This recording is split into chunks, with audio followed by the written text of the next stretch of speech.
왜 나만, 왜 저 사람은 저렇게 잘 되는데 왜 나만 이렇게 안 돼? 왜 이렇게 믿음 생활 하는데도 나만 왜 이런 일이 일어나? 나는 하나님 버렸나? 74편 1절에서 23절까지입니다. 두 절씩 읽기로 하겠습니다. 제가 읽겠습니다. 하나님이여 주께서 어찌하여 우리를 영원히 버리시나이까? 아멘. 오늘 74편은 그 배경이 바벨론에 있어 예루살렘이 이제 멸망하는 배경을 하고 있습니다.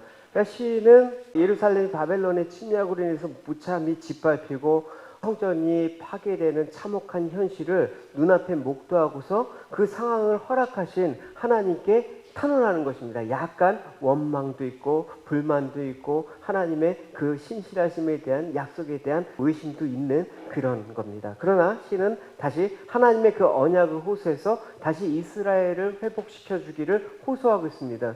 1절에 보면 하나님의 주께서 어찌하여 우리를 영원히 버리시나이까? 어찌하여 주께서 기르시는 양을 향하여 진노의 연기를 품으시나이까? 여러분 주지하다시피 이스라엘은 이방 군대에 짓밟혀 백성들이 유일인되고 성전이 파괴되지 않았습니까? 근데 시인은 그 원인을 지금 자신들에게 찾지 않고 하나님께 찾고 있다는 것을 볼 수가 있습니다. 그러니까 하나님이 자신들을 버리시고 그들을 향해서 우리를 향해서 진노를 퍼부셔서 연기를 바라신 결과로 우리가 이렇게 되었습니다. 그러니까 이러한 시인의 말에는 이스라엘을 향하신 진노의 하나님을 향한 불만이 상당 부분 내재되어 있다라고 볼 수가 있습니다. 그러니까 시인은 여기서 주님과 자신들의 관계를 뭐라고 하고 있습니까? 목자와 양의 관계로 묘사하고 있습니다. 그러니까 양은 목자의 보호를 항상 받아야 됨에도 불구하고 어찌하여 이렇게 두 번씩이나 탄식을 내는 것입니다. 그러니까 하나님께서 당연히 돌봐줘야 될 자신들을 향해서 진노를 바라시는 것은 부당한 겁니다 라고 강한 불만을 표시하고 있는 시인의 마음을 엿볼 수가 있습니다. 우리가 하나님께 감사할 때는 잘 대체적으로 잘 순탄하게 흘러갈 때 감사가 나오는데 내가 생각지도 않은 이런 일들이 터질 때 하나님 어찌하여 이러십니까? 라는 이런 시인의 불만을 우리는 충분히 공감할 수가 있는 부분이기도 하죠. 그래서 시인의 불만은 우리 입장에서도 볼 때 어떻게 보면 당연하다고 여기는데 한 가지 중요한 사실을 간과하고 있다는 사실을 우리가 또 기억해야 되는 것입니다. 왜냐하면 우리를 향한 하나님의 진노조차도 우리를 사실 사랑하기 때문이다. 그 사랑 때문에 우리를 진노하신다. 참된 목자는 자기 양을 사랑하지 않습니까? 그리고 시편에서 다윗이 고백한 것처럼 푸른 초장과 쉴만한 물가로 인도하지 않습니까? 또한 그가 들고 있는 막대기로 사나운 맹수들로부터 양들을 보호합니다. 양이라는 존재는 그렇게 목자의 보호를 받는데 때로는 양은 각자 제갈 길로 가고 또 우매합니다. 그러니까 눈도 잘 보이지 않고 제대로 길을 찾지 못하는 양적인 어떤 특성이 있습니다. 그래서 목자의 인도를 받지 않으면 언제든지 딴 길로 가고 사나운 맹수의 먹기가 되거나 죽을 수도 있는 그런 길을 간단 말입니다. 그래서 목자가 그때는 지팡이가 그 사나운 맹수를 보호하는 역할도 하는데 그때는 어떻게 목자의 막대기는 누구를 향하게 되어 있습니까? 양들을 향해서 가게 되어 있는 것이죠. 그래서 양들을 처슬해도 제 길로 돌아오게 한다라는 것입니다. 근데 생각해 보시면 목자가 양을 친다고 해서 양을 사랑하지 않는 건 아니지 않습니까? 오히려 양을 사랑하기 때문에 양을 쳐서 바른 길로 인도하려는 것입니다. 만일 거짓 목자라면 다른 길로 향하려고 하는 양들을 굳이 돌이키고자 하는 수고를 하지 않을 것입니다.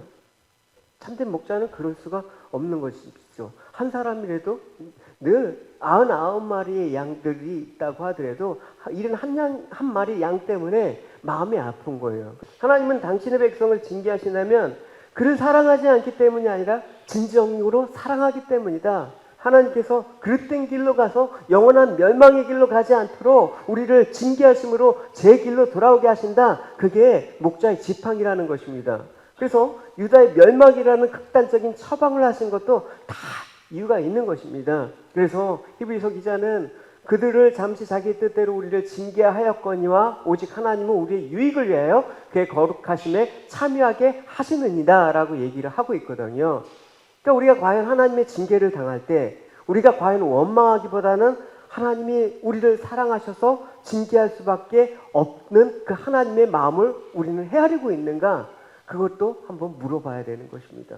하나님은 언제든지 우리가 마음을 돌이키기만 하면 그 매를 다시 드실 리가 없죠. 매를 거두시죠. 오히려 찢기고 멍들은 그 상처를 싸매이시고 회복시키고 치료하시는 하나님이시죠. 그래서 3절에 보면 시인은 얘기하고 있습니다. 같이 읽어봅시다. 영구히 파멸을 행하여서 죄가로 옮겨 놓으셔서 원수가 성소에서 모든 악을 행하였나이다. 영구히 파멸된 곳이라는 것은 1차적으로 성소, 그러니까 예루살렘 성전을 가리키지 않습니까? 이 뒤에 성소가 나오죠. 그래서 영구히 파멸되었다라는 것은 완전히 파괴되어서 도무지 소망이 없는 그 상태를 뜻하는 것입니다. 근데 시인은 하나님께서 이런 우리의 상태 가운데 주의 발을 옮겨 놓으소서라고 간구하고 있습니다. 그러니까 하나님이 이 상황 가운데 일하십시오. 개입하여 주십시오. 관여해 주십시오. 이런 시인의 촉구가 있는 것입니다. 하나님께서 일하시기만 하면 영원히 파멸될 것처럼 보이는 이 예루살렘 성과 성전도 다시 회복할 수 있을 것입니다라는 고백을 또한 시인은 하고 있습니다. 여러분, 이런 신의 확신은 과연 옳은 것입니까? 당연하죠. 하나님 어떤 분이십니까? 무에서 유를 말씀 한마디로 천지 만물을 창조하신 분인데 까짓거 황폐하던 예루살렘 성전 파괴됐다고 해서 나라가 망했다고 해서 다시 일으키지 못하는 그런 불가능한 일이 어디 있겠습니까? 역사적으로 보더라도 예루살렘이 완전히 망한 뒤 50년 후에 이스라엘 회복이 도저히 불가능하다라고 여겼을 그때 하나님께서는 바벨론에서 포로로 다시 있었던 이스라엘 백성을 다시 모아서 예루살렘, 이스라엘 땅으로 귀환시키죠. 뿐만 아니라 하나님께서 원수의 방해에도 불구하고 기어이 예루살렘 성전과 성곽을 다시 건축하게 했습니다. 그래서 그 성전을 뭐라고 합니까? 스룹바벨 성전이라고 우리가 에스라서 때 얘기를 했어요. 그 다음 이제 느헤미야 때는 그 파괴된 성벽을 다시 중수하기 위해서 느헤미야가 이제 하나님께서 마음을 주셨고 다시 돌아와서 성곽을 복구하지 않습니까? 그 모든 일이 사실은 이스라엘에서 이스라엘이 재물이 있어서 능력이 있어서 가능한 게 아니라 하나님께서 페르시아 왕 고레스의 마음을 감동시키시는 거예요. 감동시키니까 재물과 목재들을 공급하게 하심으로써 성전과 성곽을 재건할 수 있게 된 것이죠. 이 모든가 하나님께서 하신 일이라는 사실을 우리가 큰 그림에서 볼 수가 있습니다. 여러분, 우리가 인생을 살다 보면 우리 잘못, 우리 실수, 여러 가지 이유로 우리는 영구히 파멸되는 것 같은 상황에 사실 이를 수가 있습니다. 그냥 좀 살만하면 그냥 건들고 막 뒤집어 놓고 그런 일들이 많이 있잖아요, 여러분. 절망적인 상황들이 우리에게 있단 말입니다. 덴마크 철학자 키에르케르크가 한 유명한 말이 있지 않습니까? 절망은 죽음에 이르는 병이라고 얘기를 했습니다. 그러니까 사람들 중에 절망적인 이 도저히 영구히 파멸된 그런 상황에 처한다면 극단적인 방법을 취한단 말입니다. 모든 걸 포기하고 스스로 또 목숨을 끊는 일까지 그렇게 벌어집니다. 여러분, 우리가 이 절망적인 상황 가운데 우리는 어떻게 할 것인가라는 물음을 우리가 오늘 시인의 말에서 우리가 찾아봐야 되는 것이죠. 스스로 어떤 극단적인 생명을 버림으로써 절망적인 상황에서 벗어나는 게 절망을 극복하는 게 아니라 절망의 무덤에서 묻히는 일입니다. 그럴 때일수록 주님께 나와서 주님의 도우심을 구하고 주님께서 나에게 이 상황 가운데 허락하신 일들이 무엇인가라는 생각을 하지 않으면 우리는 절망 가운데 극단적인 어떤 상황들을 제어할 수가 없는 것입니다. 그러니까 아무리 우리가 절망적인 상황을 만나도 정말 극단적인 방법을 택해서는 안 되는 것입니다. 절망적인 상황에 처해서도 하나님 안에서는 소망이 있다는 것을 알아야 되는 것이죠. 죽은 자를 일으키시는 하나님 안에서 죽은 자도 살리시는 그 전지전능하신 하나님의 그 일하심, 그 약속, 그 회복과 그 위로가 우리 안에 늘 있어야 되는 것이죠. 그러니까 하나님을 바라는 자에게는 절망 속에서 소망이 있다는 사실을 우리가 잊지 않고 출발을 해야 되는 것이죠. 시인이 그래서 13절과 15절을 보면 이 하나님께서 이스라엘이 왕이 되셔서 이 이루어지신 놀라운 사건들을 기록하고 있는데 이 장면들을 이제 비유로 얘기하고 있습니다. 일단 한번 읽어보겠습니다. 시작. 하나님은 예로부터 나이셨나이다.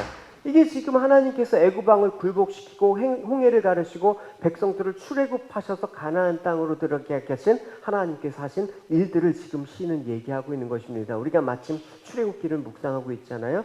근데 여기서 등장하는 것을 보십시오. 바다, 용, 리워야단, 그 개역 옛날 성경에는 악어로 나와 있어요. 그리고 뭐 큰 바위, 흐르는 강물.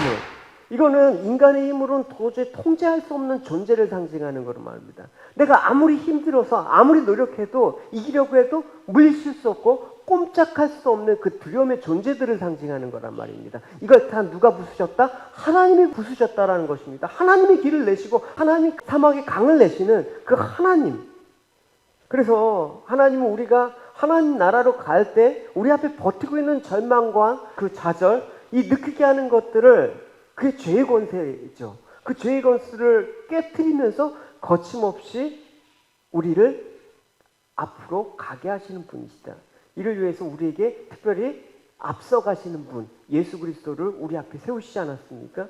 이스라엘 백성들이 전날 이스라엘이 출애굽할 때 누구를 앞세웠습니까? 모세를 앞세웠죠. 우리가 지난주 설교에서 모세를 통해서 하나님을 의지하는 자로 만들어서 백성들이 모세를 볼 때 모세가 먼저 하나님을 의지하는 자로 그렇게 하나님께서 만드신 것처럼 완전한 이 죄의 권세를 깨뜨리시고 승리하신 예수 그리스도를 그렇게 세우셔갖고 우리를 가게 하신단 말입니다. 그래서 그 모든 이 불가능한 용의 머리를 깨뜨리고 악어의 머리 부수고 사막에서 음식물을 주고 바위를 쪼개 큰 물을 내시는 우리의 영원한 인도자가 되신 주님을 앞세우고 우리를 인도하시기 때문에 우리가 하나님을 믿고 신뢰해야 될 이유가 바로 주님께 있다라는 것입니다. 그러니까 우리의 인생을 넘어설 수 없는 절대적인 장애물을 극복하게 하는 것은 우리가 할 수가 없다라는 것을 인정하고 철저히 주님만 보고 따라가는 것입니다. 주님을 인도를 받는 그 인생길에는 여러 가지 상황들을 맞이하게 된다는 것을 시는 얘기하고 있습니다. 16절, 17절 읽어보겠습니다. 시작. 낮도 주의 것이요 밤도 주의 것이라 주께서 빛과 해를 마련하셨으며 주께서 땅의 경계를 정하시고 주께서 여름과 겨울을 만드셨나이다. 하나님이 모든 창조의 권능과 만물을 주관하심을 말하고 있는데 신이 굳이 여기서 낮과 밤, 여름과 겨울 대조를 하고 있습니다. 낮과 밤, 여름과 겨울은 하나님의 때를 얘기하는 것입니다. 보통 낮과 여름은 번영 때, 그 다음 밤과 겨울은 아주 혹독한 고난과 시련의 때. 근데 둘 다 하나님의 때라는 거예요. 하나님의 섭리로 말미암아 밤과 낮, 여름과 겨울을 주셨다라는 것입니다. 그러니까 하나님의 놀라운 구원의 역사를 이루시는 우리 인생의 과정 가운데 나타날 수 있는 일들은 여름과 또 낮과 같은 좋을 때도 있어요. 기쁠 때도 있고 그 하나님의 그 은총을 듬뿍 이 땅 가운데 받고 누릴 때가 있습니다. 항상 그렇지가 않다라는 것입니다. 오늘 이스라엘이 당면하고 있을 때가 그렇다라는 거예요. 하나님께서 그렇게 보살피셨지만 또 한편 지금 이스라엘이 맞이한 상황은 겨울과 밤의 상황이라는 것입니다. 그때는 하나님의 때가 아닌가요? 그건 역시도 하나님께서 베푸신 은혜의 때라는 것을 너희들이 알아라는 것입니다. 내가 좋을 때만 하나님의 때라고 한다 그러면 나쁠 때는 하나님의 때가 아니라는 인식을 갖겠다 그러면 그 나쁜 때를 우리가 어떻게 벗어날 수가 있겠습니까? 그래서 시인이 이를 통해서 궁극적으로 말하고자 하는 것은 밤이 지나면 낮이 지나면 밤이 오고 밤이 지나면 낮이 오는 것처럼 비록 현재는 밤과 같이 겨울과 같이 독특한 어려움이 있지만 암울하지만 하나님께서 다시 낮이 되게 하신다. 번영의 때가 올 것이다. 인생은 계속해서 반복하는 거 아닙니까? 근데 좋을 때만 하나님 때라 그러면 하나님의 일하시면 반쪽밖에 되지 않지 않습니까? 그러니까 시인은 여기서 1차적으로 말하는 것은 고난의 때도 하나님의 은혜의 때라는 것입니다. 이 땅에서 누리는 번영과 형통이 나쁘다는 게 아니라 그것도 축복과 은혜인 것처럼 이 땅에서 어려운 일을 당하는 고난과 시련 또한 하나님께서 그의 백성을 위해서 준비하신 구원의 과정이라는 것입니다. 그럼 그것도 하나님의 은혜의 때라는 것이죠. 그래서 우리가 이 사실을 아는 것은 매우 중요한 것입니다. 많은 사람이 형통과 번영이 나는 그 건강함과 또 부에 대해서 그 하나님의 은혜라고 축복이라고 믿고 감사하지만 반대의 경우는 사실 잘 안 합니다. 고난과 시련, 연약함 등에 대해서는 하나님의 저주고 징계라고 생각을 합니다. 하나님 버리셨다고 생각합니다. 물론 이게 완전히 틀린 생각은 물론 아니에요. 하나님 종종 죄에 대해서 징계의 방법으로 고난과 연약함 우리에게 허락해 주시기도 합니다. 그러나 그것조차도 우리에게 주시는 그 어려움과 고난의 길은 그 자체 목적이 있지 않습니다. 그 목적이 아니라 목적을 이루기 위해서 하나님께 주시는 방법이라는 것입니다. 모든 것이 구원의 방편이라는 것입니다. 그러니까 여러분, 하나님은 새로운 낮과 여름의 인생을 주시고자 불가피하게 밤과 겨울이라는 때도 주시는 것입니다. 그러니까 우리가 살아봤더라도 여러분 각자 우리 교회 지체들 보면 지금 여름과 낮의 상황들이 있는 지체도 있고 또 밤과 겨울의 상황들이 있는 지체도 있어요. 이 모든 때가 다 하나님의 일하심의 때예요. 이 모든 것도 우리가 보면서 하나님께 감사하면서 나가야 되는 것이죠, 여러분. 그렇죠? 왜 저 사람은 저렇게 잘 되는데 왜 나만 이렇게 막 안 돼? 왜 이렇게 믿음 생활 하는데도 나만 왜 이런 일이 일어나? 나는 하나님 버렸나? 나는 하나님 사랑하지 않나? 그렇게 생각해서는 안 되는 것입니다. 사도 바울은 얘기했습니다. 데살로니가전서 5장 18절에 범사에 감사하라, 이것은 그리스도 예수 안에서 너희를 향한 하나님의 뜻이다. 범사라는 말은 뭡니까? 말 그대로 범사예요. 슬플 때나 기쁠 때나 실패할 때나 성공할 때나 고난의 때나 번영과 형통의 때나 이 모든 것들을 포괄하는 그때란 말입니다. 그러니까 시인은 하나님께 영원히 버림을 받던 상황 가운데 하나님께서 우리에게 허락하신 그 언약을 눈여겨보소서라고 말하고 있는 것입니다. 그러니까 이것이 현실이 어떻다 하더라도 하나님의 언약은 결코 바뀌지 않다라고, 또 하나님의 언약은 하나님께서 친히 기필코 이루신다라는 분을 믿는 것, 그게 현실을 이기는 가장 최선이고 가장 강력하고 가장 복된 것입니다. 하나님의 언약의 내용은 무엇입니까? 크게 말하면 하나님은 이스라엘의 하나님이 되고 이스라엘은 하나님의 백성이 된다는 거 아닙니까? 나는 너희 하나님, 너는 나의 백성. 그 언약을 이루시기 위해서 우리에게도 똑같은 언약을 이스라엘에게 했던 것처럼 주셨단 말입니다. 내가 너희를 돌보아 너희를 번성케 하고 너희를 창대하게 할 것이며 내가 너희와 함께한 내 언약을 반드시 이행하리라. 그러니까 그 인생의 때에 밤과 겨울의 때를 만나더라도 언약을 내가 반드시 이룬다라는, 너를 반드시 번성케 하고 너를 반드시 구원케 하라는 이 내 언약만 기억하면 그 밤과 그 겨울의 때는 지나갈 거야 라고 얘기를 할 수가 있는 것입니다. 그러니까 시인은 당시 이스라엘 형편이 어떻습니까? 눈으로 보기에는 하나님의 백성이라고는 차마 말하기 힘든 참담한 현실 가운데 놓여 있었습니다. 하나님은 더 이상 우리를 돌보시는 것 같지가 않아. 온 예루살렘 성과 성전이 파괴되어서 유다 백성들이 지금 이방인의 포로로 끌려가는 상황 가운데 하나님은 침묵하고 계시단 말입니다. 일하고 계시지가 않아. 이 상황들만 보면 하나님의 언약은 파기된 것처럼 보인단 말입니다. 더 이상 하나님과 이스라엘은 언약 관계가 성립이 안 되는 것처럼 보입니다. 그래서 시인은 하나님을 향해서 언약을 눈여겨보소서라고 호소하고 있는 것입니다. 물론 하나님의 언약을 지키지 않는다면 그것은 하나님의 신실하지 않음을 뜻하는 것은 아닙니다. 하나님께서 이스라엘을 번성케 창대케 하시다는 약속을 반드시 지키시지 않았습니까? 약속대로 이스라엘을 가나안 땅 가운데 하나님께서 옮기셨습니다. 출애굽해서 구원을 시키셨습니다. 그러면 이제 와서 하나님께서 그 백성들이 어려운 가운데 있었던 그 원인은 하나님의 행하심이 부실해서가 아니라 하나님의 언약을 잊어먹었던 자기들 탓이라고 여겼어야 되는 것이죠.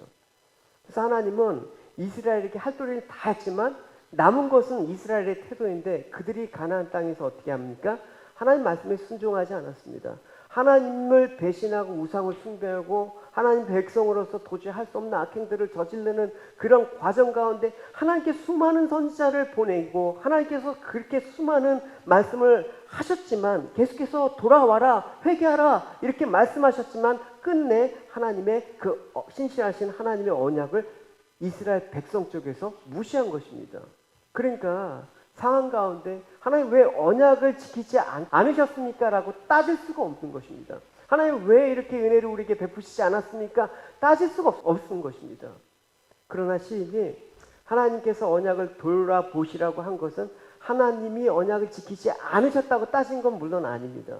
단지 언약에 신실하신 하나님께서 당신의 언약을 기억하셔서 자신들을 긍휼히 여겨달라고 호소하고 있는 것입니다. 인간은 두 가지 이유에서 언약을 지킬 수가 없어요. 절대로. 그래서 하나는 뭐냐? 불성실하기 때문에. 하나는 연약하기 때문에 그래요. 그럼 하나님은 인간과는 달리 언약에 성실하시고 신실하신 분 아닙니까? 전능하신, 언약을 이루실 수 있는 전지전능하신 분 아닙니까? 그러니까 우리의 행위와 상관없이 언약을 지킨단 말입니다. 그래서 시인은 이러한 하나님의 성품을 잘 알았습니다. 그래서 비록 자신이 지금 징계당하는 상황이지만 언약을 기억해달라고 호소하고 있는 것입니다. 회복해달라고 요청한 것입니다. 그래서 우리도 같은 언약 가운데 우리가 기억해야 될 내용이 뭡니까? 우리에게 언약하시기를 내가 결코 너희를 버리지 아니하고 너희를 떠나지 아니하리라. 떠나거나 버리지 않는다라는 것은 자기 백성을 삼은 자들을 포기하지 않는다란 말입니다. 우리가 눈에 보이는 현실에 지지 않고 이기는 것은 어떤 현실이 주어진다고 해도 하나님의 언약을 믿고 의지하는 것입니다. 이게 우리가 지켜야 될 가치와 사명이라는 것입니다.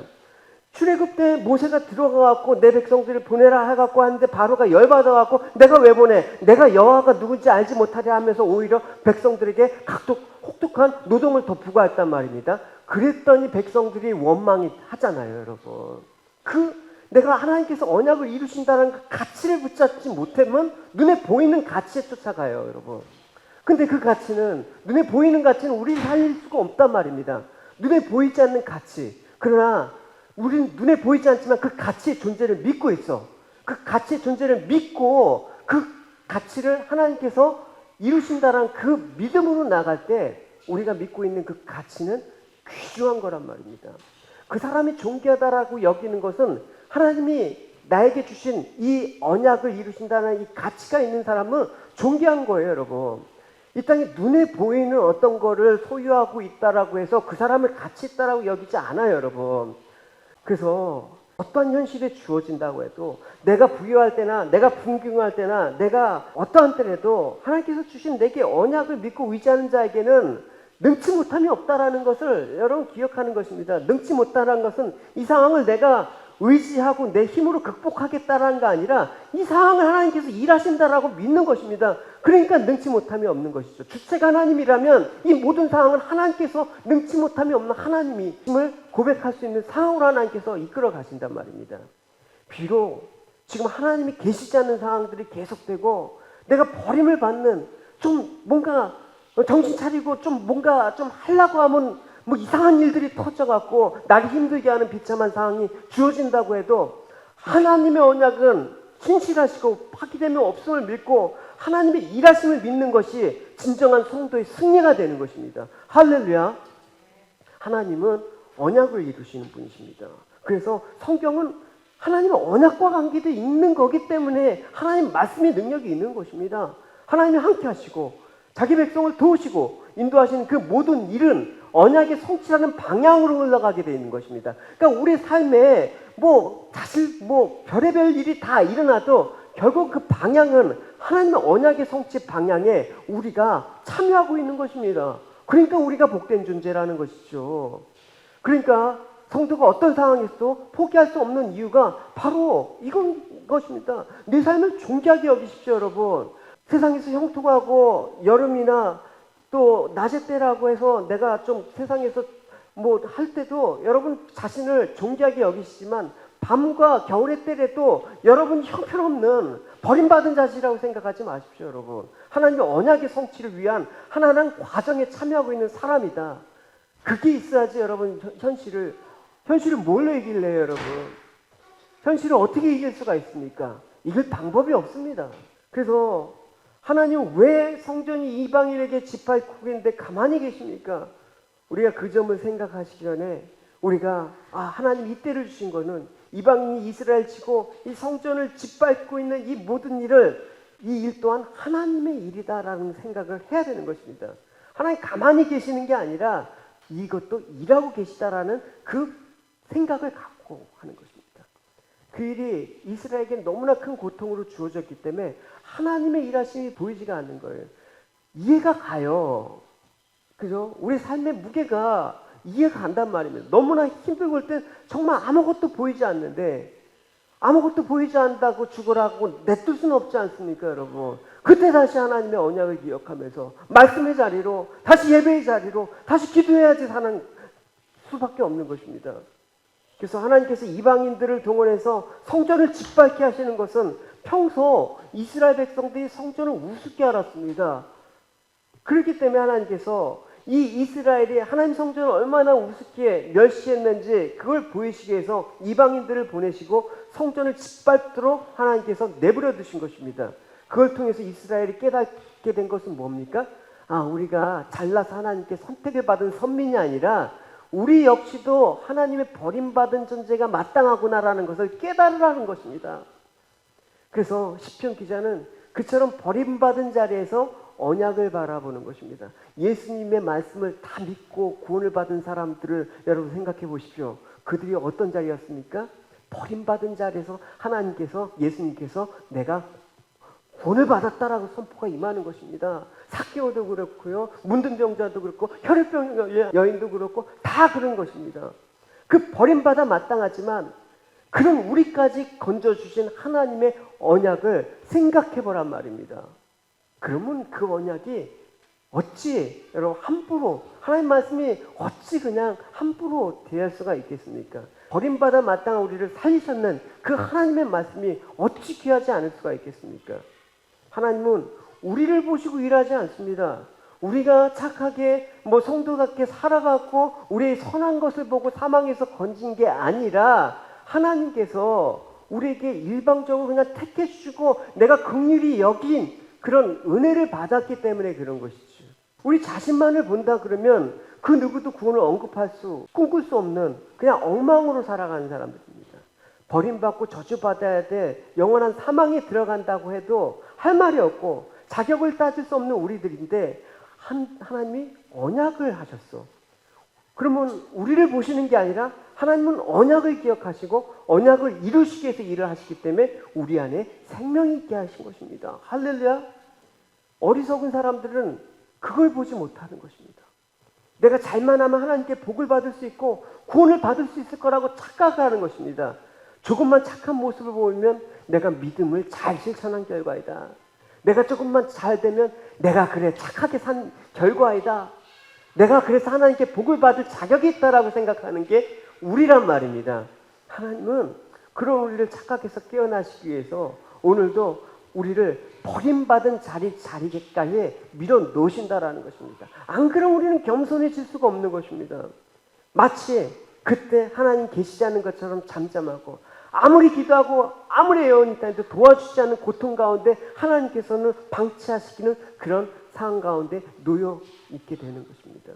모든 것이 하나님의 일하시는 순간이라는 것들이 믿어지지가 않는데 하나님의 약속을 생각하면 그 우리가 생각하는 현실이 이루어지지 않는 것 같은데 그러나 그때도 하나님의 일하신 때라는 걸 잊지 말라라는 것입니다. 할렐루야. 그게 중요한 것입니다. 사실 그 힘든 상황들이 그 사람한테 너무나 아프지만 생각해보면 그게 또 그 사람한테 그런 상황들이 안 주어지면 그 사람은 변화될 가능성이 없어. 그건 본인도 알고 우리도 알아. 나에게 이런 상황들이 허락했지 않으면 내가 이런 자리에 지금 올라올 수가 없어. 인정하기 싫지만 지나고 나면 그래. 그러니까 우리가 세상을 바라보면서 우리는 사실 하나님의 약속보다는 재물이 더 풍부한 세상에 마음이 끌리게 되는 것입니다. 조금만 어려움에 거스면 살 것 같아갖고 이제 살만한 것 같은데 그게 다가 아니라는 것들을 하나님께서는 문득문득 우리 상황 가운데 말씀을 하시죠. 그래서 하나님의 약속은 우리가 생각하지 못한 가치가 있는 것을 담아놓고 하나님께서 이루시고 약속 아래에 있는 자신의 백성에게 복으로 주시는 것입니다. 그래서 성도는 늘 말씀에 의해서 설득당하는 것이죠. 우리가 말씀을 지키자 바뀐 거예요. 말씀이 우리를 설득하고 우리를 이끌고 인도하시고 말씀이 우리 삶들을 이끌어 가실 때 우리가 하나님의 일하심을 보게 되는 것이죠. 그래서 우리가 그리스도를 봄으로 말씀이 일하심을 봄으로 하나님의 은혜와 사랑을 깨닫게 된 것입니다. 세상에서 볼 수 없는 은혜와 사랑을 우리는 어디서 깨달았습니까? 예수 그리스도의 십자가 안에서. 십자가에서 이루신 그 모든 은혜와 사랑에 눈을 뜨게 될 때 진정한 복은 뭐다? 예수 그리스도이시구나. 할렐루야. 그리스도가 나의 복이다. 그 성도는 예수 그리스도 안에 있음으로써 이미 복된 존재예요. 자꾸만 복을 달라고 하지 말고 우리는 예수님 안에 거하게 해주십시오. 주님이 내 안에 거하게 해주십시오. 이게 사실은 근본적인 거란 말입니다. 그런데 복을 구하는 것을 그리스도가 내게 복된다라는 것이 아니라 그리스도는 내게 복을 주시는 분으로 보기 때문에 그렇게 되는 것이죠. 그러니까 여러분, 이게 신에 대한 일반적인 사람들의 생각이란 말입니다. 하나님이 내게 복을 주신다라는 그리스도 자체를 복으로 여기지 않고 그리스도가 주신 복된 것만 생각한다 그러면 우리가 지금 이 고난과 이 밤과 겨울의 때를 해석할 수가 없는 거예요. 그래서 우리가 말씀으로 설득하고 굴복하게 하시고 그리스도가 복되다라는 믿음의 자리를 이끄시는 분은 우리가 아니라 하나님이시기 때문에 사도 바울은 그걸 고백하는 것이죠. 나의 나 된 것은 오직 주님의 은혜입니다 라고 고백하는 것입니다. 근데 여러분, 하나님은 우리에게 언약의 하나님으로 다가오십니다. 언약대로 일하시고 언약대로 이루시는 하나님으로 나타나서 믿게 하는 것입니다. 여러분, 생각을 해보십시오. 엠마오로 가는 두 제자가 이제 하나님께서 말씀을 이제 떡을 떼고 이제 그 집에서 말씀하니까 예수님을 알아봤어요. 그때 무슨 일이 일어났습니까?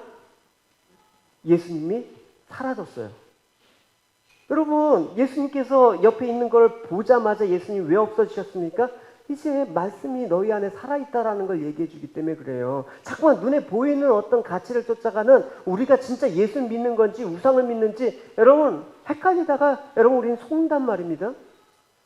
그래서 하나님께서 우리에게 말씀대로 이루시고 언약을 이루신 하나님으로 나타나서 이 말세에 여러분 온갖 기사와 이작과 표적을 파하고 뭐 그리스도가 여기 있다 저기 있다 하더라도 여러분 말씀 안에서 언약의 하나님 믿고 따라가시면 여러분 그냥 그렇게 오더라도 여러분 흔들리지 않고 나가는 것입니다.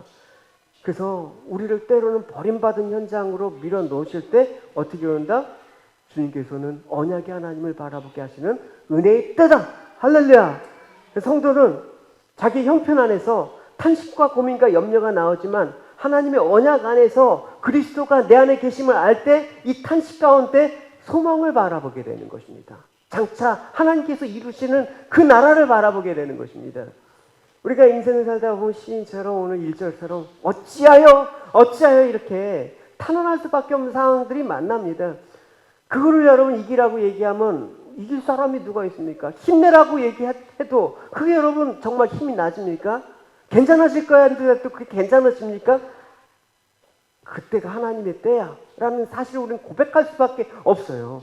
그래서 그런 상황들을 만나지 않길 바라지만 그런 상황들이 여러분에게 닥치더라도 여러분 하나님은 언약 가운데 일하신다. 할렐루야. 그걸 믿고 나가시는 것입니다. 우리의 바른 태도는 하나님의 언약을 기억하면서 상황으로 인해서 절망을 하고 있어서는 안 되는 것입니다. 하나님 원망했어도 안 되고 왜 하나님께서 나에게 이런 상황을 허락하셨는지 물어보셔야 되는 것입니다. 그래서 어떤 형편에 있더라도 그 형편에 속지 마십시오. 여러분 형편이 어려울 때 여러분에게 하는 말은 뭡니까? 사단이 하나님 안 계신다. 너는 하나님 사랑 밖에 있다. 이 속삭임이에요.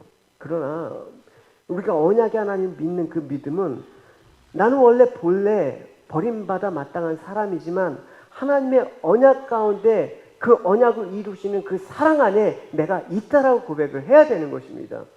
하나님은 언약대로 일하신다는 믿음으로 여러분 현실을 잘 분별하면서 살아갈 수 있는 저와 여러분이 되시기를 축원합니다.